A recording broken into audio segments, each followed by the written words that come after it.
এই তিনজন ছাড়া কোন আওয়ামী লীগ আমি দেখিনি। 15ই আগস্ট এই তিনজন মিলেই আমরা খিচুড়ি করে খাওয়াতাম, কিন্তু পরবর্তীতে আওয়ামী লীগ ক্ষমতায় আসার পর আমাদের খবরও নাই, আমরা কে এটা কোনো খবর নাই। এত লোক ওই যে রানা ভাই বলেছে লক্ষ কোটি জনতা আওয়ামী লীগ, লক্ষ কোটি লোক আওয়ামী লীগ, আমাদের কোনো খবর নেই। ইউনূস ইউনূস হুঁশিয়ার, শেখ হাসিনা ভয় নাই, রাজপথ ছাড়ি নাই, রাজপথ ছাড়ি নাই, শেখ হাসিনা ভয় নাই।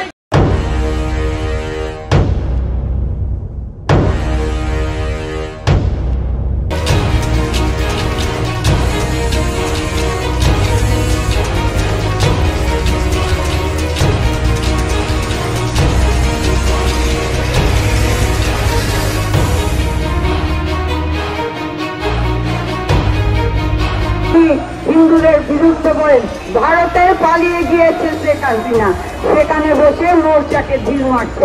এই কথার পরিপ্রেক্ষিতে আমার 14 গোষ্ঠী ধরানো হয়েছে, উপরন্ত কিছু কুলাঙ্গার আমাকে মেরে ফেলার হুমকি দিয়েছে। এদিকে ক্ষমতাচ্যুত আওয়ামী লীগের সাবেক প্রধানমন্ত্রী শেখ হাসিনাকে দেশে ফেরানোর পরিকল্পনা করছে অভিনেতা রুবেল।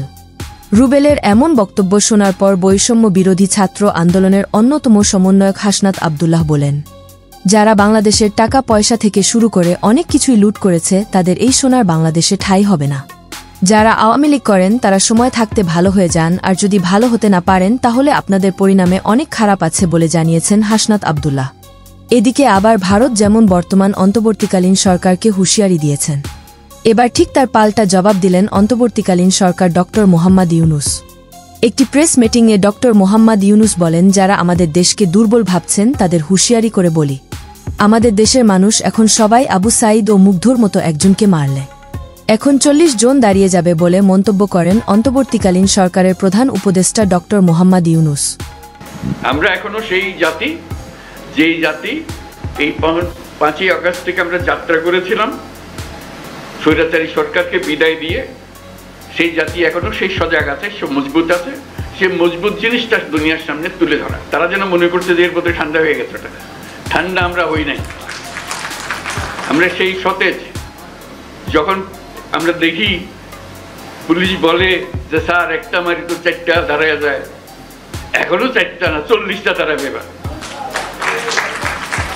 ভারতকে ছাড় দেয়নি আইন মন্ত্রণালয়ের উপদেষ্টা আসিফ নজরুল। এই আসিফ নজরুল বলেন, আপনারা এটা আওয়ামী লীগ সরকার পাননি যে যখন যা ইচ্ছে সেটাই করবেন। এটা স্বাধীন দেশ, এই দেশের মানুষের সাথে কিছু করতে গেলে একবার নয় 10 বার চিন্তা ভাবনা করে বাংলাদেশ নিয়ে কথা বলবেন, নয়তো আমরাও ছেড়ে দেওয়ার মতো না, আমরাও পাল্টা জবাব দিতে এখন শিখেছি বলে হুঁশিয়ারি দিয়েছেন এই আইন উপদেষ্টা আসিফ নজরুল। সবাই আজকে উপস্থিত ছিলেন, নানান মত পথ আদর্শের ভিন্নতা ছিল, কিন্তু সবাই একত্রে বাংলাদেশের সার্বভৌমত্ব, অস্তিত্ব, স্বাধীনতা এবং মর্যাদা রক্ষার প্রশ্নে সবাই ঐক্যবদ্ধ থাকার ঘোষণা দিয়েছেন।